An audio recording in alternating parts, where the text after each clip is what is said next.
You're bored. You feel it start, that itch, that heaviness.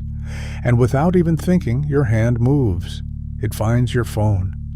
In 2 seconds, the feeling is gone, drowned in a river of light and noise. Here's the strange part. That feeling you just erased, it might be one of the most important things your brain can do. And for thousands of years, humans had to sit inside it, with nowhere to hide. So what did they do? What did people do before screens, before infinite scroll, when boredom came for them in the long, empty hours? The answer is stranger and more human than you'd think. Let's start with the feeling itself, because there's a myth that boredom is modern, that our ancestors were too busy surviving to ever feel it. That's not true. The word boredom is young. It barely shows up in print before the 1820s. But the feeling is ancient. The Romans had a name for it. Taedium, a weariness, a disgust with the sameness of things. The philosopher Seneca described it almost perfectly. He called it a kind of nausea, a sickness of always seeing the same things, doing the same things. He asked, how long the same things? And anyone scrolling at 2 a.m. knows exactly what he meant. So the feeling was always there. The question was never whether ancient humans got bored. It was what they did about it. And the first thing they did might surprise you. They played. Go back far enough, before writing, before cities, and you find little bones. The ankle bones of sheep and goats, 4 flat sides, each one different. Humans picked them up, tossed them, and watched how they landed. These are called astragali, and they are some of the oldest toys on Earth. A dice game, a fortune-telling tool, a way to pass a slow afternoon, made from the leftovers of dinner. We have been rolling dice, in one form or another, for tens of thousands of years. Then came the boards. In the ruins of an ancient city called Ur, in what is now Iraq, archaeologists found a game, a beautiful thing inlaid with shell and blue stone. 2 players racing their pieces across the squares. It is nearly 4,600 years old. And here's the incredible part. We know the rules. We can still play it today, the oldest playable game in the world, and it exists for one reason: to fill the empty hours. In Egypt, they had a game called Senet, 30 squares, 3 rows of 10. But to the Egyptians, this wasn't just a way to kill time. They believed the game mirrored the soul's journey through the afterlife. To play Senet was to rehearse your own passage through death. Think about that. They took boredom, an empty hour, and turned it into a game about the meaning of life itself. Now, here is where it stops being just history and starts being about you. For most of human history, if you wanted to escape boredom, you had to make the escape yourself. You had to carve the dice, invent the story, sing the song, start the argument. The cure for boredom was not something you consumed. It was something you created. And this is where scientists think the whole thing comes from. Because boredom, it turns out, is not a flaw. It's a tool. Your brain gives you that itchy, restless feeling for a reason. Boredom is a signal. It is your mind telling you, this is not working. This is a dead end. Go find something new. For our ancestors, that signal was survival.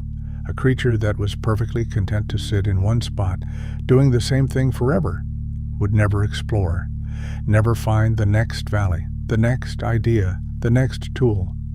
Boredom is the quiet voice that pushes us off the couch and into the unknown. In a very real sense, boredom is one of the engines of human progress.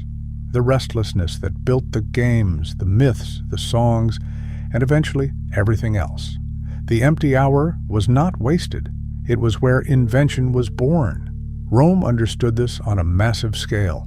As the city swelled with people who had time on their hands, its rulers grew nervous. Idle, bored crowds are dangerous crowds. So they made a bargain. The poet Juvenal captured it in 2 bitter words. Bread and circuses. Give the people food and give them spectacle.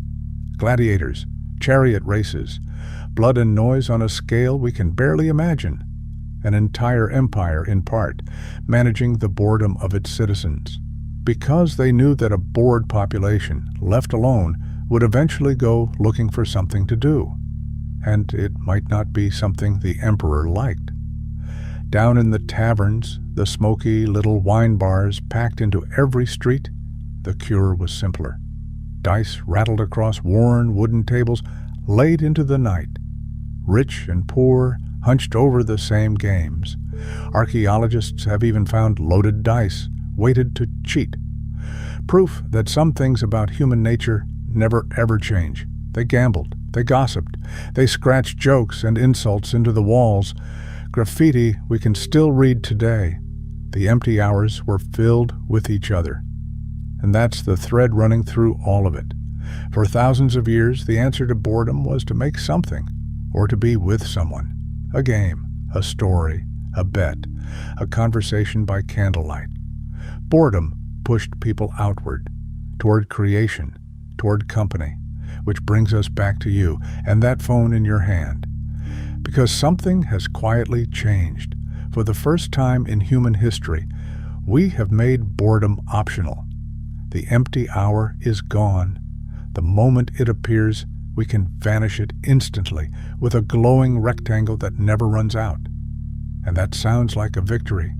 No more restless afternoons. No more staring at the wall. But remember what boredom was for. It was the signal that pushed you to create, to explore, to find the next thing. It was the engine.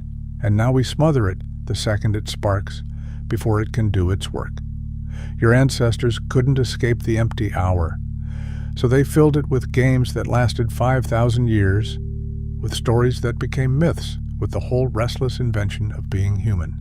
We can escape it in half a second. And the question worth sitting with is simply this: what are we no longer making, now that we're never quite bored enough to begin? So the next time you feel it, that little itch, that heaviness, before your hand reaches for the phone, try something ancient instead. Just let it sit. Let it push you. See where it wants you to go. Because that feeling is not a malfunction. It is one of the oldest, most creative forces you carry. The same restlessness that rolled the first bone dice and built a game that outlived empires. You were told boredom is something to escape, but your ancestors knew a secret. The empty hour was never empty. It was where everything began.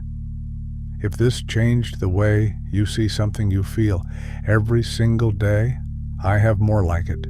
Subscribe, and I'll keep pulling the ordinary apart to show you what's hiding inside it.